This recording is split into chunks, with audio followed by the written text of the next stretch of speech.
to Architect of Things, where we explore the ideas and innovations shaping the spaces we'll call home.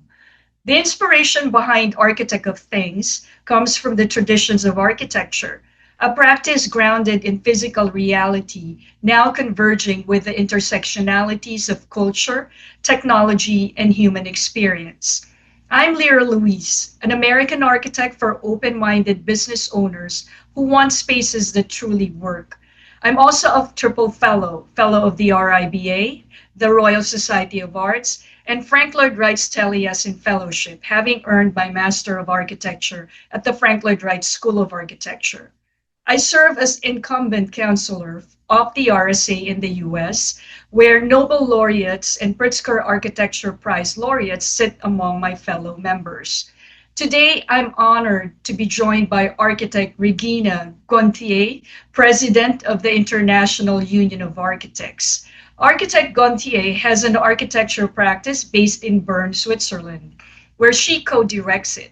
Her career spans teaching at ETH Zurich, serving on expert councils across Swiss cities, and leading revisions of the Swiss competition regulations. She chaired the Swiss Conference of Architects for over a decade, represented Switzerland at the Architects Council of Europe for 30 years, and co-directed the International Competitions Commission globally. At the United Nations Climate Change Conference of the Parties 29, or COP29, she delivered a powerful message that says in simple terms, architecture in solidarity for a green world and built environment, urging architects to lead in addressing the climate crisis by designing for a more sustainable and resilient future. In a world where misleading narratives shape public opinion, architects are tasked with being more than just builders. They must also act as truth tellers, guardians of trust, and catalysts for a sustainable future. Let's discuss how architects can rise to this challenge. As mentioned, in a world where false narratives can shape public opinion, how can architects protect truth and trust in the stories we tell about our work in our cities? Well, architecture is an applied art. It deals with physical world. In this sense, architecture is not telling stories. It is confronting reality. Architecture creates built environments that are real, have an impact, and are perceived and experienced individually by people. There is no intermediate to orient or falsify the personal experience.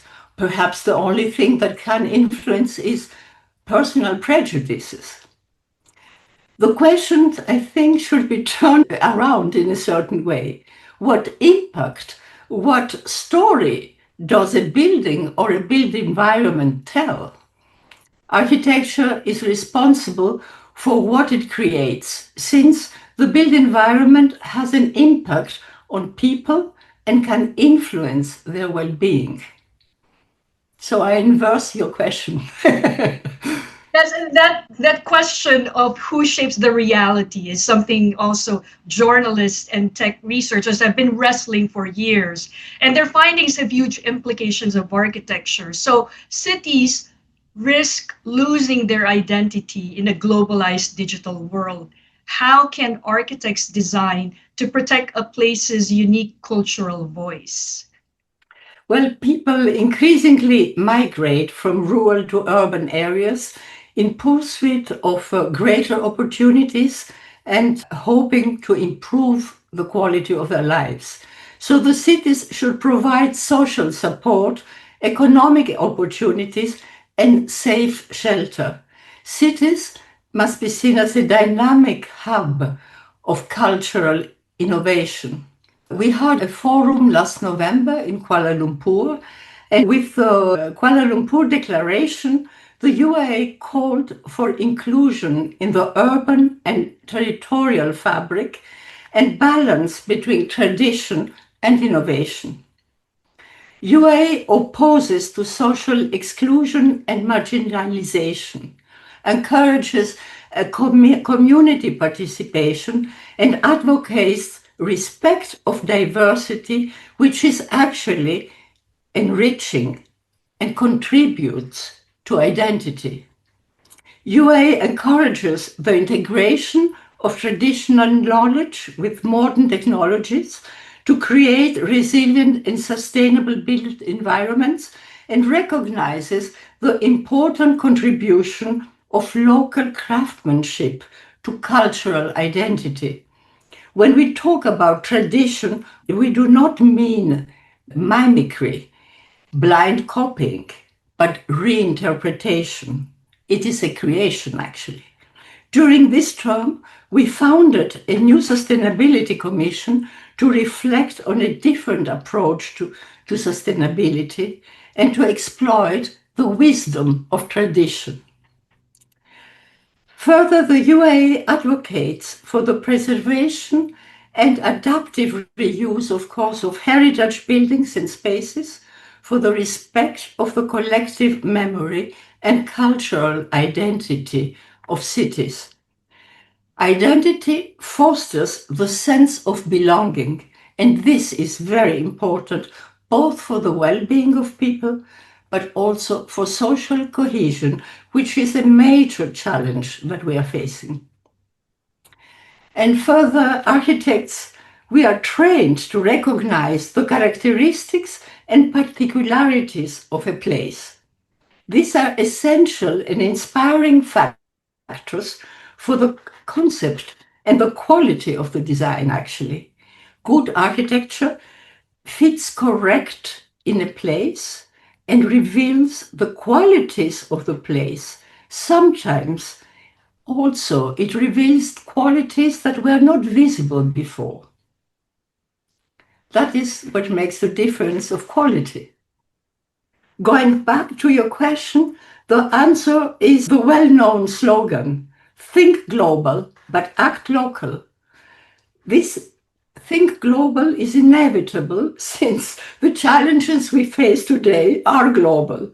But we have to act local with respect to the place, its history, its inhabitants, its particularities, its culture, and its economy. We need diversity. Imagine how dull the world would be if everything was homogeneous.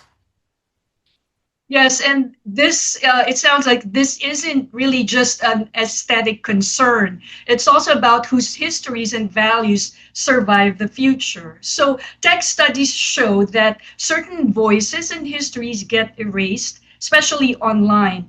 How can architects ensure overlooked communities are represented and celebrated in our design? Well, we all notice the biased way that information is shared across the web, but it is rather disinformation and not information. The goal to ensure that overlooked communities are represented and celebrated in architects' design is of the domain of the ethical responsibility of the architect. One cannot ignore, neither erase history. It is embedded in the soul of the place. The respect of the memory of a place, its inhabitants and culture is a non-negotiable must for an architect. In times that the world is losing its fundamental values, the education of architects must particularly stress the ethical responsibility of the profession. And that invisibility isn't always intentional. Sometimes it's the byproduct of how systems are built. But once we see it, the responsibility to correct it becomes very real. So, what does public interest architecture mean today? And how do we defend it when politics and climate urgency collide? Well, architecture is inherently a discipline of public interest. In fact, the recognition of architecture as a discipline of public interest has been declared as a political goal of this UA term. Sections are encouraged to engage the discussion at national level. From history, we know that at different times, political leaders have recognized the impact architecture has and can have, and have used architecture to express a certain image of the state or to glorify their own power. But that is not what we understand under public interest architecture. Today, public interest architecture encompasses climate urgency, people's well-being, and ethical practice. If the question is what can be done when governments do not recognize the climate urgency, the answer is that the issue does not only depend on governmental decisions and legislation, but mainly on individuals, owners, and clients of buildings. As architects, we must convince our clients for sustainable solutions. It is also in the client's interest because in the long term, it is profitable. The difficulty when there is non-encouragement by the governmental politic is that clients cannot profit from favorable conditions or economical facilitations. But it doesn't change the fact that each architect can contribute on his own project and can convince the client to do the best solution, also in terms of sustainability. And defending it may require more than good design. It may mean protecting the integrity of the process itself. So, as AI and digital tools reshape architecture, how do we prevent them from embedding bias or distorting narratives about communities? Well, this topic is of great actuality, and we are working on an amendment to the UIA Code on recommended international standards of professionalism in architectural practice, an amendment on artificial intelligence that will be presented at our next General Assembly in July 26 in Barcelona. Artificial intelligence is being used to generate early concepts, optimize layouts, simulate environmental performance, streamline respective tasks. In construction, it supports scheduling, material tracking, and maintenance.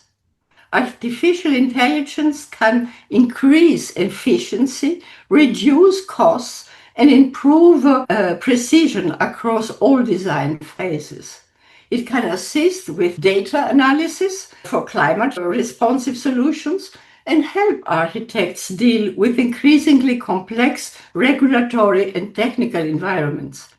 Its ability to process vast data sets in real time opens really new opportunities. But the UA advocates the responsible and ethical utilization of artificial intelligence to enhance architecture quality, but safeguard authorship and uphold the public interest. There are many questions that are raised on this topic.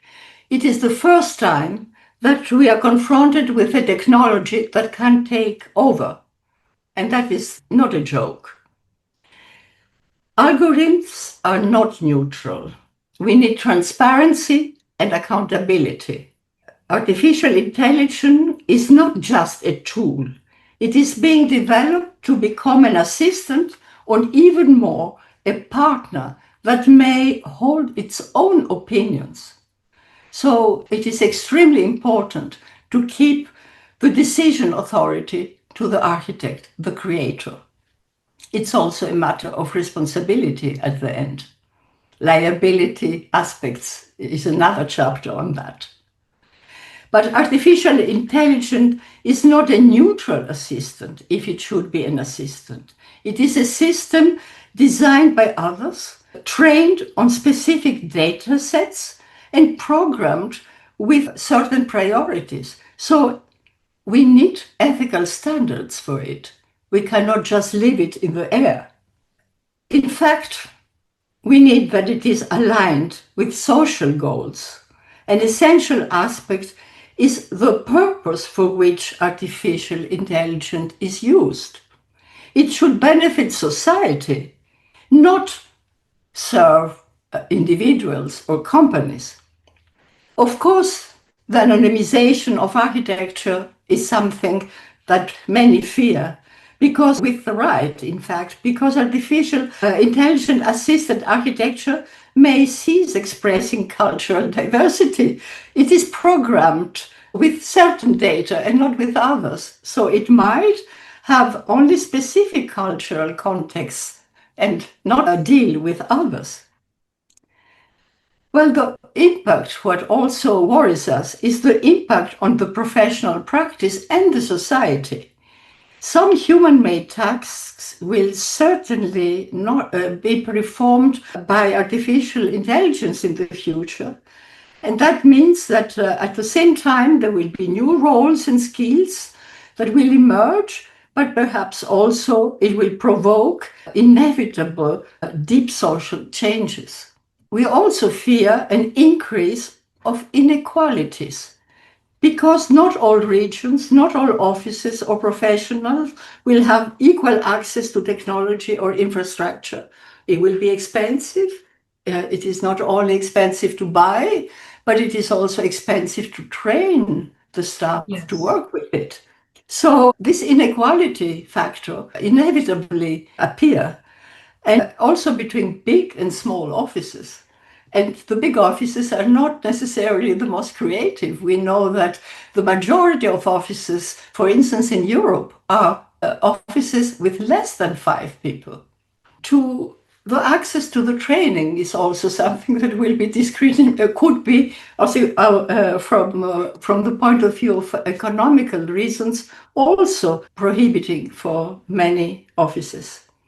But the main thing is that we have to see artificial intelligence as a means and not as an end.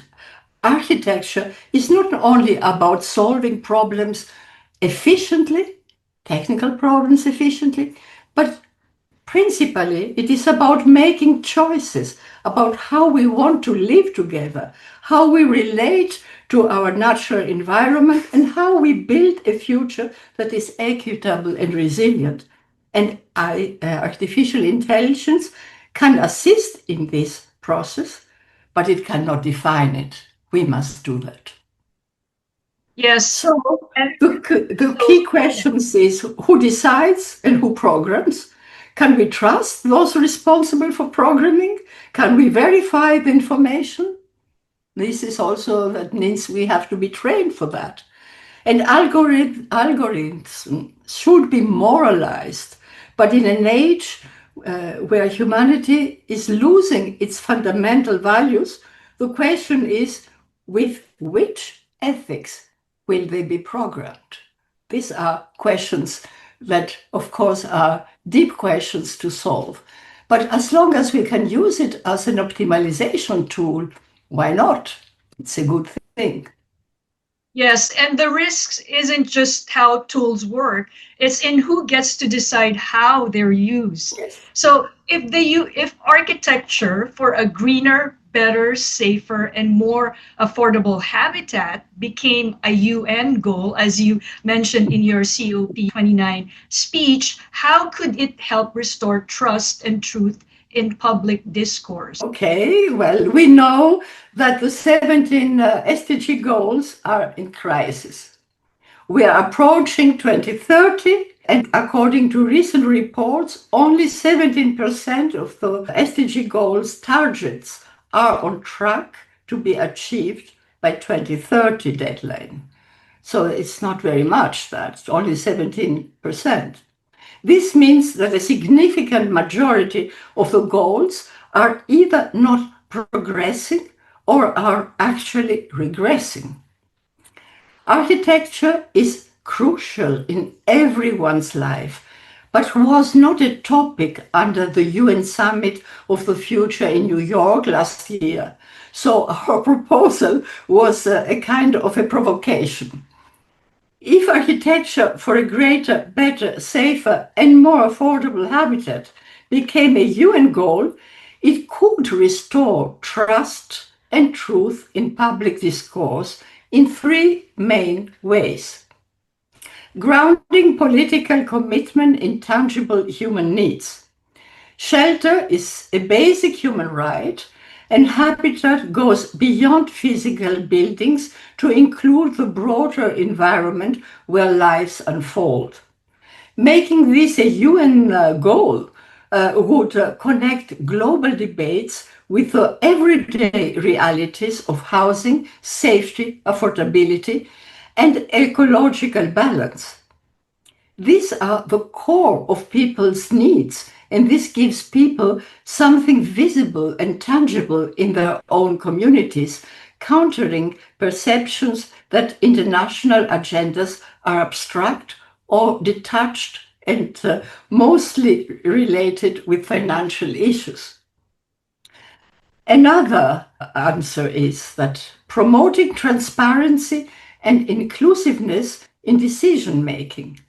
Architecture is a discipline of public interest, we just discussed it before, that balances cultural, social, economic, environmental, and technical values.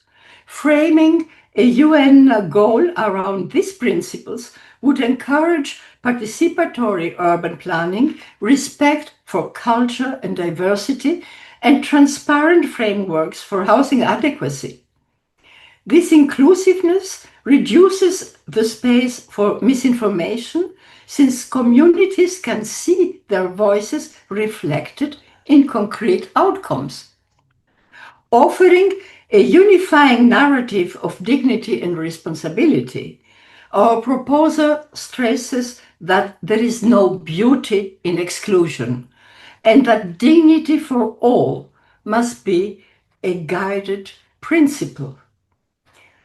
By aligning architecture with social justice and environmental responsibility, such a goal would provide a common, fact-based framework for public discourse. It would allow governments, professionals, and citizens to judge progress against shared, measurable standards, restoring confidence that words and actions align. Elevating architecture for a greener, better, safer, and more affordable habitat to the level of a UN goal would make sustainability and dignity visible in people's daily lives, embed transparency in planning and housing policies, and anchor public debate in a common set of tangible principles, all of which help restore trust and truth in public discourse. That Yes, could be and our contribution.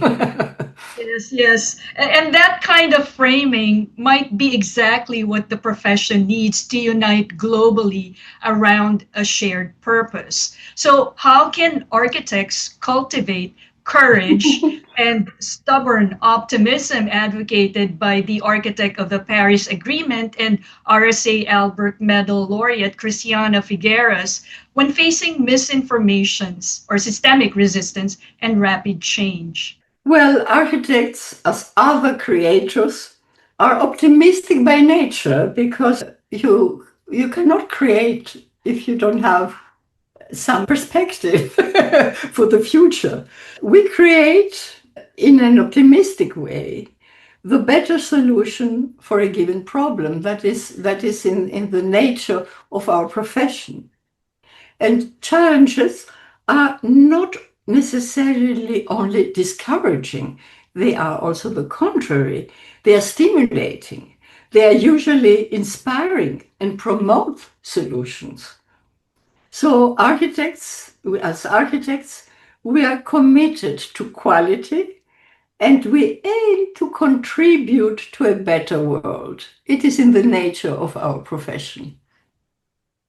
Yes, and because optimism isn't naive, it's also strategic, I understand. It's the fuel that allows us to keep moving forward, even when the challenges feel overwhelming. Architect Regina Gonthier, thank you for sharing your vision and for reminding us that architecture is more than the design of buildings. It's the design of trust, culture, and possibility. What we've heard today makes clear that the work of architects extends beyond drawings and details.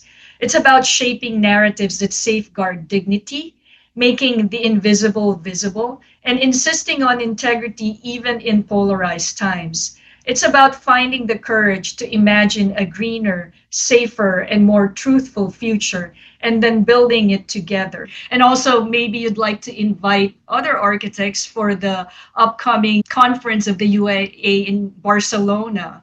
Oh, yes, I invite all architects to come to Barcelona for our next Congress.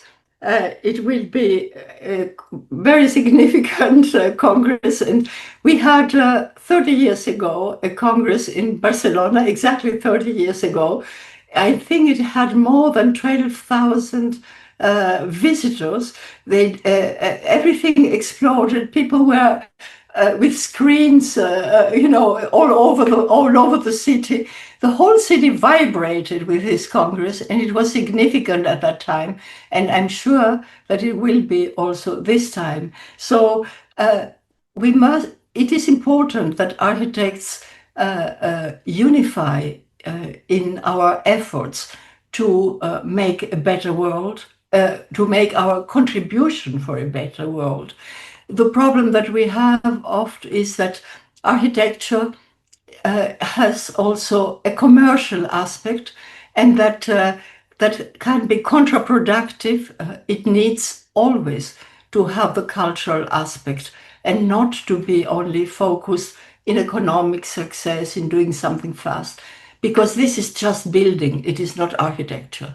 Architecture is what we discussed before. It is shaping the lives of people. And that is a huge responsibility that we must share together under the present challenges of climate and everything else, and affordability, of course. So it is a joint effort, and we can only ask everybody to join in that effort because we have an influence and we cannot miss it. We must bring our contribution. Thank you. Thank you for those words, Architect Gonthier. Thank you. Thank you very much, Lira. For those listening, I invite you to continue exploring these conversations at architectofthings.liraluis.com. There, you'll find highlights from this dialogue and ways to join a pluralistic community of thinkers and doers who believe that the spaces we shape, in turn, shape us. I'm Lira Luis, and this has been Architect of Things. Until next time, may we design with courage, truth, and optimism.